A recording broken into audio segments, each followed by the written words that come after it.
Los saludamos en el amor de nuestro Señor Jesucristo. Este es el ministerio El Gozo de Jehová.com, que semana a semana traemos una clase para edificar la iglesia de nuestro Señor. Hoy vamos a continuar con el libro de los Hebreos. La palabra de Dios la encuentro en Hebreos capítulo 1, versículo 2 y 3. Vamos a seguir desarrollando esta clase. La palabra de Dios la leo a la gloria del Padre, del Hijo y del Espíritu Santo.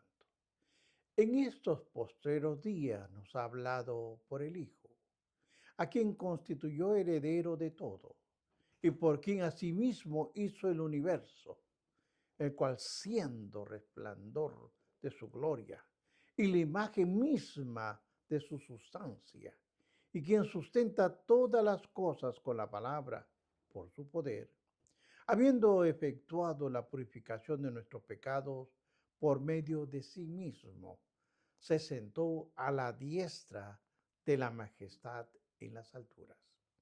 Gracias, Padre, por tu palabra. Gracias, Dios mío, porque sé que tú eres fiel y verdadero. Te amo, Señor. Bendigo tu palabra. Y te pido la ayuda del Espíritu Santo para poder desarrollar esta clase, Señor. En tu nombre, Jesús, yo lo he pedido. Amén. Bien, hermanos, recuerde no cerrar su Biblia y estar atento con sus libros de notas. El tema de esta clase es el cumplimiento de las promesas. En el Antiguo Testamento nos dice en dos diferentes lugares, en el libro de Jeremías 23:18 y Jeremías 23, que a los profetas, oiga bien, que a los profetas se les permitió entrar en los secretos de Dios. Sin embargo, en ocasiones escribieron esos secretos sin entenderlo. Así lo dice Primera de Pedro, capítulo 1, versículos 10 y 11.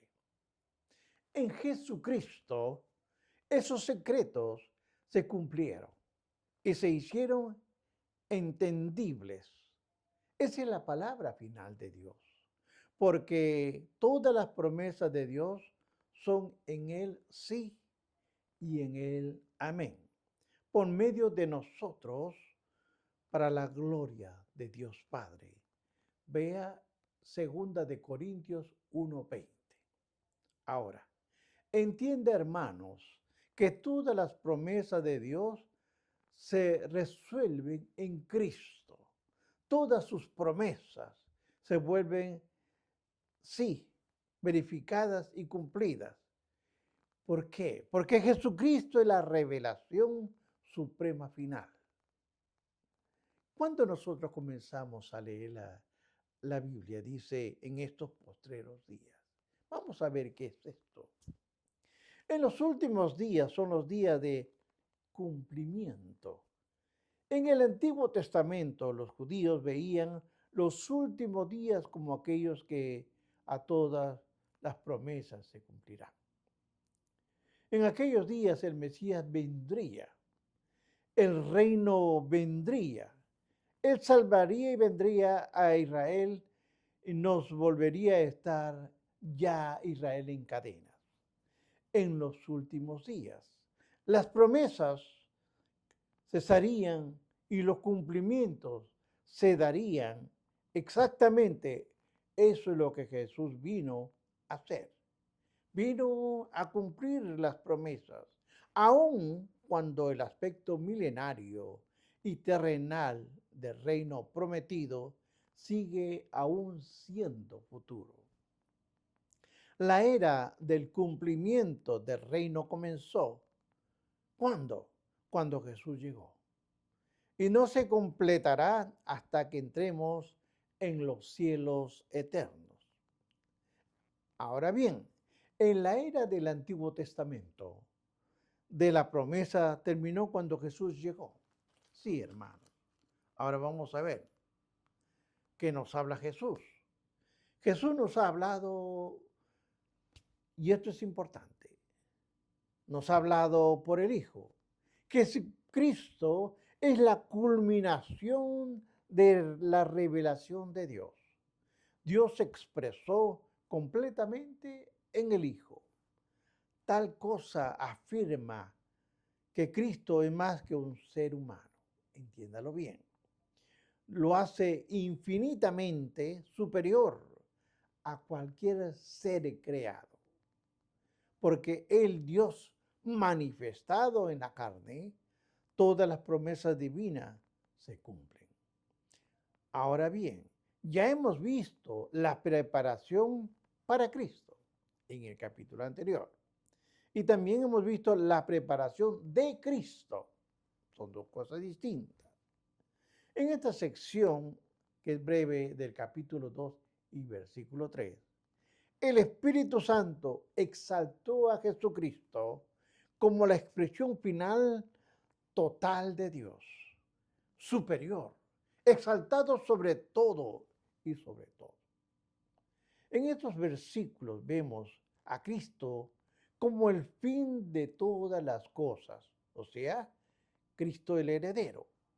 Y en medio de todas estas cosas, Él sustenta y es purificador. Cuando surge la pregunta de que era Jesucristo en realidad, ¿quién es Jesucristo en realidad? Algunos dirían que era un buen maestro. Otros dirían que era un fanático religioso. Otros dirán que eran probablemente una de esas personas elevadas del ser humano. Es decir, había muchas explicaciones y ellos no querían entender. Hay incontables explicaciones, hermanos, sobre quién era Jesús. En este capítulo vamos a revisar qué dice Dios, no el hombre, acerca de quién era y quién es Jesús. En tan solo la mitad del versículo 2 y el versículo 3 se preguntan 7 características, escríbalo, excelentes de Jesucristo. En todas ellas queda claro que Él es más que un ser, un hombre. Punto número 1 a observar, su condición de heredero. Punto número 1. Es la característica de Dios. Aquí se menciona, es una condición de heredero. En estos postreros días, dice la palabra, Dios ha hablado por el Hijo, a quien constituyó heredero de todo. Si Jesús es Hijo de Dios, es el heredero de todo lo que Dios posee. Todo lo que existe hallará su significado verdadero solo cuando éste esté bajo el control final de Jesucristo. Hasta los salmos predecían que un día Él sería heredero de todo lo que Dios posee. Vea usted Salmo capítulo 2, versículos 6 y 7. Dice, pero yo he puesto mi rey sobre Sión, mi monte santo. Yo publicaré el decreto. Jehová me ha dicho, mi hijo eres tú, yo te engendré hoy. Pero también sigue diciendo el salmista en el 2, 8 y 9, dice así, pídeme y te daré por herencia las naciones y como posesión tuya los confines de la tierra. Los quebrantarás con vara de hierro, como vasija de alfarero los desmenuzarás. Hermanos, lo que estamos leyendo dice que el primogénito no significa que existió, que Cristo no existiera. Oiga bien, el primogénito no significa que Cristo no existiera antes que naciera como Jesús en Belén. No se trata en absoluto en un término cronológico, no, no lo es. Más bien, sí tiene todo que ver con derechos legales, especialmente en los de la herencia y autoridad, de los cuales hablaremos con mucho detalle en el capítulo 3.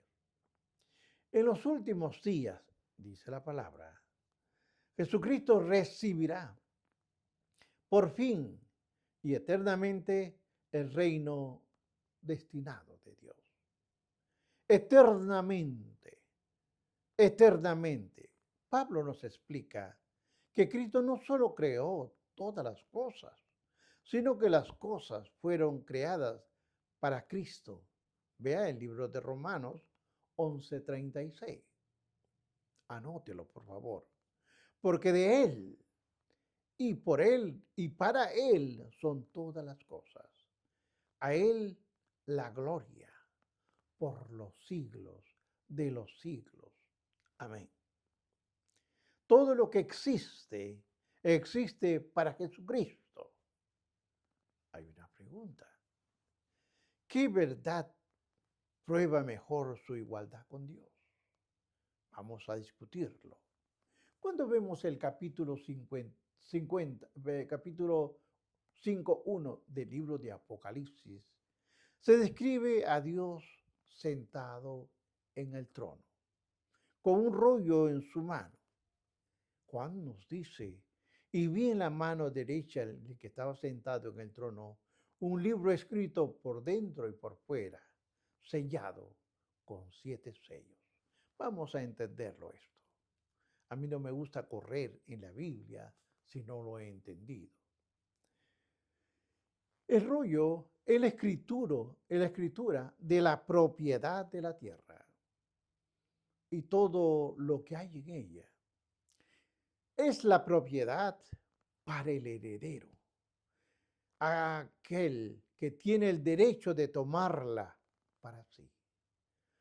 En tiempos del Nuevo Testamento, la ley romana, entiéndalo bien, quería que un testamento tuviera 7 sellos. Es de acuerdo a la ley romana. ¿Para qué? Para protegerlo de las alteraciones. Cuando lo enrollaban, iban sellado en 7 diferentes lugares, más o menos un sello por cada vuelta. Los sellos se deberían romperse hasta después de la muerte de la persona que había hecho el testamento. Ese era la ley romana. Pero Juan continúa con su visión, nos sigue hablando. En Apocalipsis capítulo 5:2 dice, y vi un ángel fuerte que pregonaba a gran voz.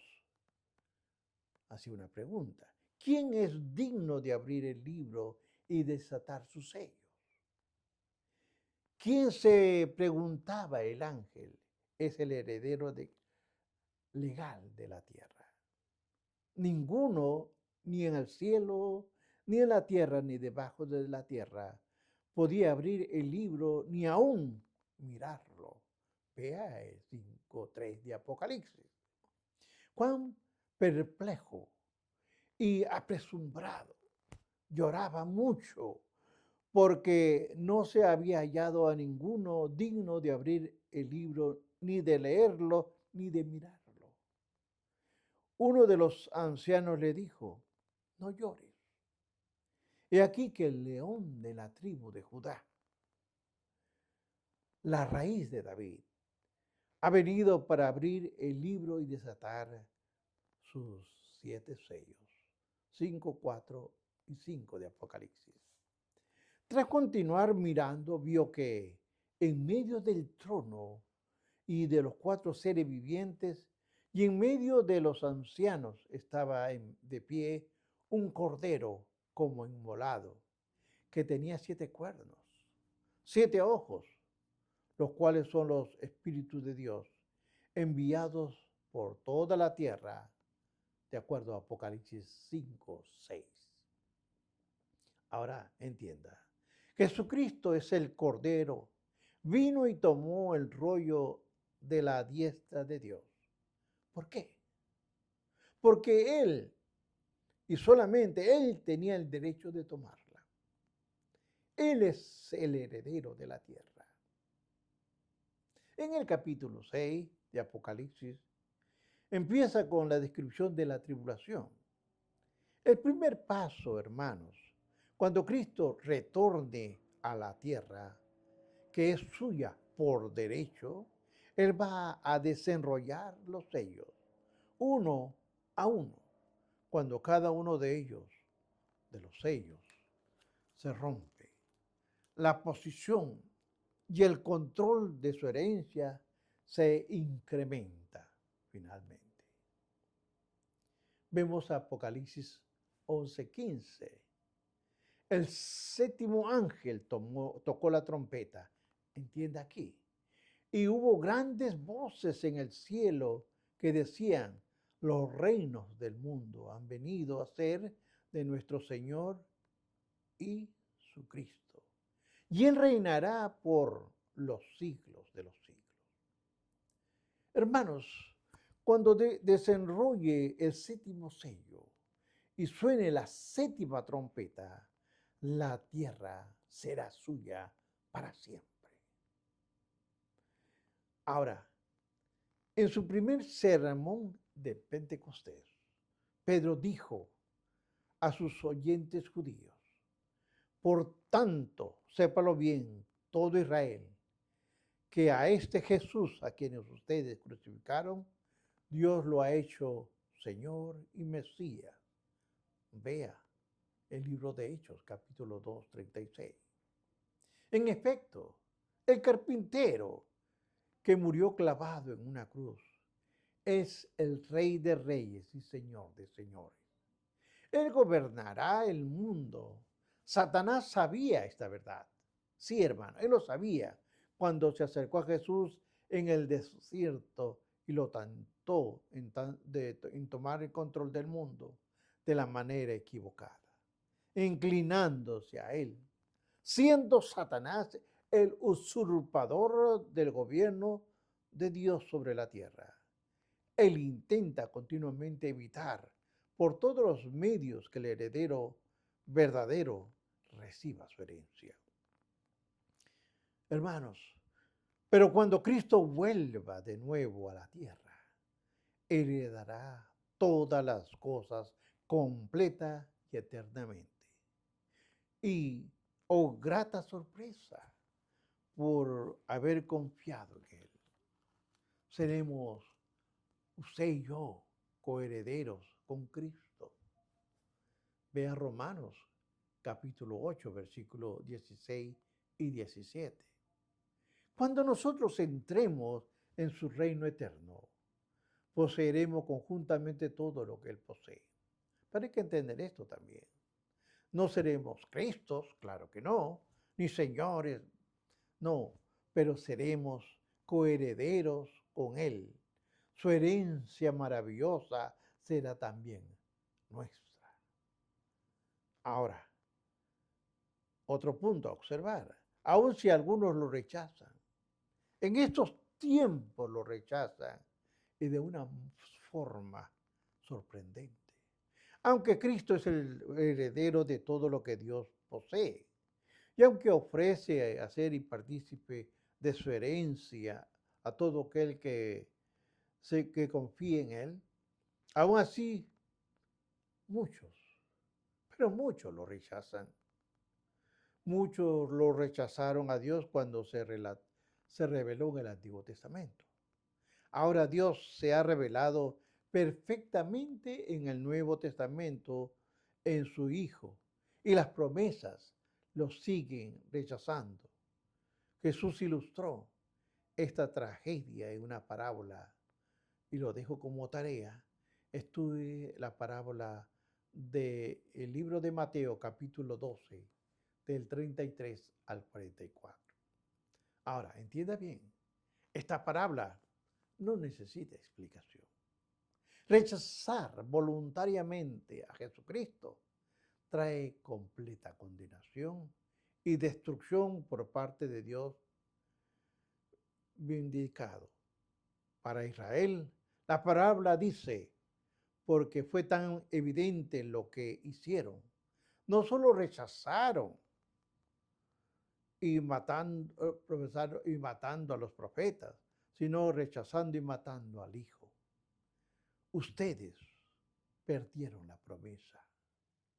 Sí, hermanos, ustedes perdieron la promesa que ha pasado a ser a una nueva nación, la iglesia. Dios separó a Israel hasta el tiempo en que Él se le restaure. O sea, hay tiempo para Israel.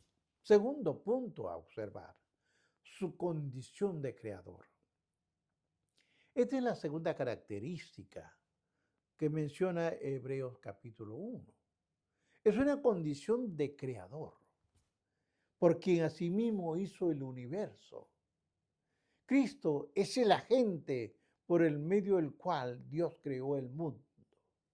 Todas las cosas por Él fueron hechas y sin nada de lo que había sido hecho fue hecho. Vea el libro de Juan, capítulo 1, versículo 3. Una de las grandes pruebas de la divinidad de Jesús es la capacidad para crear, excepto por su completa ausencia del pecado. Su justicia total. Nada lo separa más de nosotros que su capacidad de creación. La capacidad para crear pertenece solamente a Dios, a nadie más. Indica que Él es Dios. Él creó todo lo material y todo lo espiritual. Aunque el hombre ha manchado su obra con el pecado, Cristo en el principio todo lo hizo bueno. Y esa creación anhela la restauración a cómo eran las cosas en el principio, de acuerdo al libro de los Romanos, capítulo 8, versículo 22. Ahora, entendamos esto, hermanos. La palabra griega para el término el universo en Hebreos 1:2 no significa el mundo universal, claro que no, sino los siglos. Como suele traducirse, no solamente es Jesucristo, es responsable por la tierra física, también es responsable por la creación del tiempo, del espacio, de la materia, de la energía. Cristo creó todo el universo y todo lo que hace funcionar. Él lo hizo sin esfuerzo. Veamos el tercer punto. El resplandor de Cristo. El brillo de la gloria de Dios. Jesús es el resplandor de su gloria. Aquí el resplandor significa envío de luz. Representa a Jesús como manifestación de Dios. Él nos revela, hermanos, Él nos revela a Dios. Nadie puede ver a Dios. Obviamente, nadie lo puede ver. El único revelador que nos lleva a Dios está mediante nuestro Señor Jesucristo. Tal como los rayos del sol iluminan y calientan la tierra, así también Jesucristo es la luz gloriosa de Dios que brilla el corazón del hombre. Hermanos, Dios nunca estuvo sin Cristo, ni Cristo sin Él. Y nunca de ninguna forma se puede separar de Dios. Sin embargo, el brillo del sol no es el sol. Tampoco Cristo es Dios en ese sentido. Él es Dios completa y absolutamente, pero es una persona distinta. Nunca podríamos ver o disfrutar la luz de Dios si no tuviéramos a Jesús para verlo a Él. Jesús dijo una vez, estando en el templo, Yo soy la luz del mundo. El que me sigue no andará en tinieblas, sino que tendrá luz de la vida. Juan 8:12. Jesucristo es el resplandor de la gloria de Dios. Él puede permitir esa luz a nuestras vidas para que a su vez nosotros podamos alumbrar con la gloria de Dios a los demás. Vivimos en un mundo de oscuridad, la oscuridad de la injusticia, la oscuridad del fracaso, la oscuridad de las provisiones, de las separaciones, de las enfermedades, de la muerte y muchos más. Esta oscuridad moral del hombre, ciegos por sus apetitos y pasiones impías. A este mundo oscuro envió Dios la luz gloriosa. Sin el Hijo de Dios no hay oscuridad. Si usted no tiene al Hijo de Dios, usted va a tener oscuridad en su vida. Por supuesto, la gran tragedia es que la mayoría de los hombres ni siquiera quieren ver, mucho menos aceptar a vivir en una luz, en la luz de Dios. Pablo lo explica, que el Dios, o sea, el Dios pagano de este siglo, cegó el entendimiento de los incrédulos para que no les resplandezca la luz del Evangelio de la gloria de Dios, el cual es la imagen de Dios. Vea 2 Corintios 4:4. Sin embargo, quienes recibieron su luz pueden vivir, porque Dios, que mandó que a las tinieblas resplandezca la luz en nuestros corazones, para que ilumine el conocimiento de la gloria de Dios en la faz de Jesucristo. Vea 2 Corintios 4:6. Esto es lo que sucede cuando Dios entra en una vida. Cuarto punto a observar, su ser.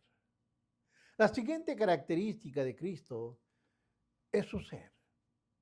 Es el resplandor de su gloria y la imagen de su sustancia. Jesucristo es la imagen expresa de Dios.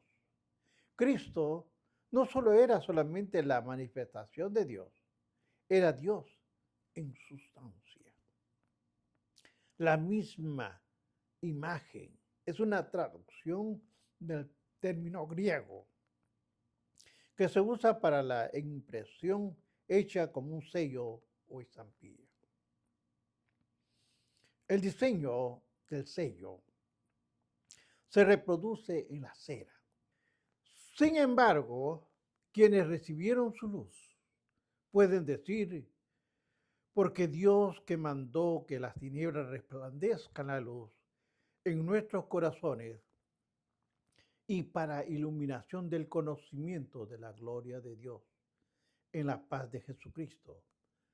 2 Corintios 4:6. Esto es lo que sucede cuando Dios entra en una vida. Cuarto punto a observar. La siguiente característica de Cristo es su ser. Él es el resplandor de su gloria y la imagen de su sustancia. Jesucristo es la imagen expresa de Dios. Cristo no era la manifestación de Dios, era Dios en sustancia. La imagen misma es una traducción del término griego que se usa para la impresión hecha con un sello o estampilla. El diseño del sello se reproduce en la cera. Jesucristo es la reproducción de Dios en el tiempo y el espacio. Vea primera de Colosenses 1:15. Él es la imagen de Dios invisible, el primogénito de toda creación. La palabra imagen quiere decir copia, precisa o reproducción exacta. Cristo es la reproducción de Dios, porque en Él habita corporalmente toda plenitud de deidad. Colosenses 2:9. Veamos el quinto punto. Su administración. Hebreos 1:3. Encontramos también la quinta característica de Cristo. Su manifestación o sustenta el sistema, todas las cosas con la palabra de su poder. Hermanos, no solo que Cristo haya hecho todas las cosas y que algún día las vaya a heredar, sino que Él las sostiene mientras tanto. Ahora, la palabra griega sustenta quiere decir mantener o apoyar. Aquí se trata en tiempo presente para explicar una acción continua. Jesucristo en este momento es quien sustenta todas las cosas del universo. Consideremos, por ejemplo, la destrucción instantánea que ocurriría si la rotación de la Tierra se hiciese más lenta. El Sol tiene una temperatura de la superficie de 6.650 grados centígrados. Si tuviéramos más cerca a nosotros, nos quemaríamos. Y si no estuviera más alejada, nos iba a congelar. Nuestro planeta tiene una inclinación exacta de 23 grados. Por esta razón existen las 4 estaciones. Las cosas no ocurren por accidente en nuestro universo. Y cuando pienso en el poder de Cristo para sostener el universo, esta verdad me llegó directo al corazón. Filipenses 1:6 dice, estando persuadido de esto, el que me comenzó en vosotros la buena obra, la perfeccionará hasta el día de Jesucristo. Cuando Cristo comienza una obra de nuestros corazones, la sostiene, la sustenta durante todo el proceso. Nosotros podemos imaginar la emoción de Judas cuando escribió Judas 24 y 25. Dice, y aquel que es poderoso para guardarnos sin caída, presentaros sin mancha delante de su gloria, con gran alegría, al único sabio Dios nuestro Salvador, sea gloria, majestad, imperio y potencia, ahora y por todos los siglos. Amén. Cuando le entregamos la vida a Jesucristo, Él la sostiene. ¿Y qué? Y la sustenta un día, lo llevará Él mismo a la presencia de Dios. Tal como el universo. Una vida es un caos si Cristo no la sustenta. Veamos el sexto punto, su sacrificio. La sexta característica de Cristo es el sacrificio. Habiendo efectuado purificación de nuestros pecados por medio de sí mismo. Qué declaración más impresionante. La Biblia dice que la paga del pecado es la muerte. Jesucristo fue a la cruz, murió en nuestro lugar. Nosotros merecíamos morir. Llevó el castigo de nuestros pecados sobre él, aceptándonos su muerte y creemos que murió por nosotros. Él nos librará del castigo por el pecado y nos purificará de su mancha. Ahora, la creación del mundo fue una obra maravillosa de Dios. Es maravillosa que sustenta el mundo, pero su obra más grande que hacer y sostener el mundo es purgar al pecado del hombre. Vea Hebreos 7:27, donde Jesús nos dice, no tiene necesidad cada día, como aquellos sumos sacerdotes que ofrecen primero sacrificio por sus propios pecados y luego por los del pueblo, por lo que lo hizo y ves para siempre, ofreciéndose a sí mismo. Hermanos, vamos a explicar un poquito esto. En el Antiguo Testamento, los sacerdotes tenían que hacer sacrificio tras sacrificio por ellos y por el pueblo. Jesús hizo un único sacrificio, no solamente para el sacerdote, también para el sacrificio, y por cuanto su sacrificio era puro, podía purificar nuestros pecados. Algo que todos los sacrificios juntos del Antiguo Testamento no podían hacerlo. Ahora vea qué nos dice Hebreos 9, capítulo 9, versículo 12, 14 y 26, la parte B. Y no por su sangre de machos cabríos, ni de becerros, sino por su propia sangre. Entró una vez y para siempre en el lugar santísimo. Porque si la sangre de los toros y los machos cabríos y las cenizas de la becerra rociada por los inmundos santificaban para la purificación de la carne, cuánto más la sangre de Cristo, el cual mediante el Espíritu Eterno se ofreció a sí mismo sin mancha a Dios, limpiando nuestras conciencias de obras muertas para que sirváis al Dios vivo. Ahora el 26b dice, pero ahora, en la consumación de los siglos, se presentó una vez para siempre por el sacrificio de sí mismo para quitar de él el mismo en medio del pecado. Entienda esto. Jesucristo. Jesucristo resolvió el problema del pecado de una vez y por todas. Tenía que hacerlo. No nos podíamos comunicar con Dios o entrar en comunión con Él a menos que se hiciera algo con el pecado.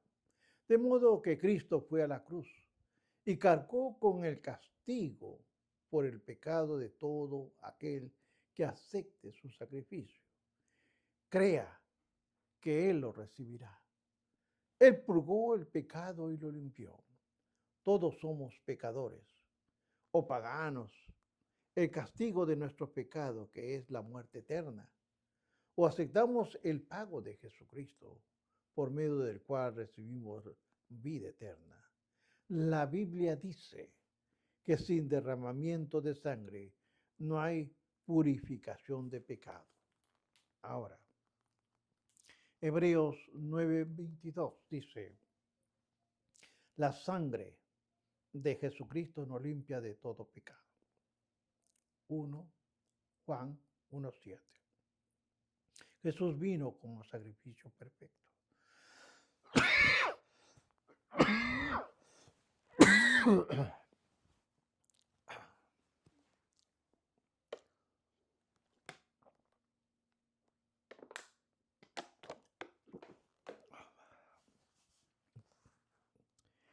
7. El séptimo punto a observar, su exaltación. La última característica que existe, que aparece en este pasaje, es su exaltación. Se sentó a la diestra de la majestad en las alturas. Ahora, la majestad en las alturas es Dios. La diestra es al lado del poder. Jesús tomó su lugar como en la mano derecha de el sumo sacerdote perfecto se sentó. Esto manifiesta un contraste grande con él. Sí, con el procedimiento sacerdotal del Antiguo Testamento. Hermanos, los santuarios del templo y del tabernáculo no había sillas. El sacerdote no tenía un lugar para sentarse, porque Dios sabía que no era apropiado para aquel que se sentara ahí. Su responsabilidad era de hacer sacrificio una vez y otra vez y otra vez, de modo que los sacerdotes hacían sacrificio a diario y nunca se sentaban. Pero Jesús ofreció un sacrificio y dijo, consumado es. Luego fue y se sentó con el Padre. La tarea estaba hecha. Lo que no se pudo lograr en los siglos del pacto antiguo, ni de los sacrificios, se logró con Jesucristo y para siempre. Voy a la conclusión. Recuerde esto. Primero, se sentó como señal de honor para que todo confiese que Jesucristo es el Señor para la gloria de Dios Padre. Filipenses 2:11. Sentarse a la derecha del Padre es un honor de verdad. Segundo punto. Se sentó como señal de autoridad. Cristo, habiendo subido al cielo, está a la diestra de Dios y él están sujetos los ángeles, autoridades y potestades. Tercero, se sentó a descansar. Su obra estaba terminada. Cristo, habiendo ofrecido una vez y para siempre un solo sacrificio por los pecados, se ha sentado a la diestra de Dios. Hebreos 10:12. Cuarto, se sentó para interceder por nosotros. Cristo es el que murió más aún, el que también resucitó, el que está a la diestra de Dios, el quien también intercede por nosotros. Romanos 8:34. Quien diga que Jesucristo es menos que esto, es un necio.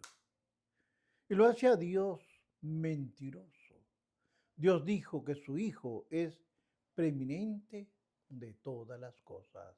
A Él la gloria y la honra. Amén.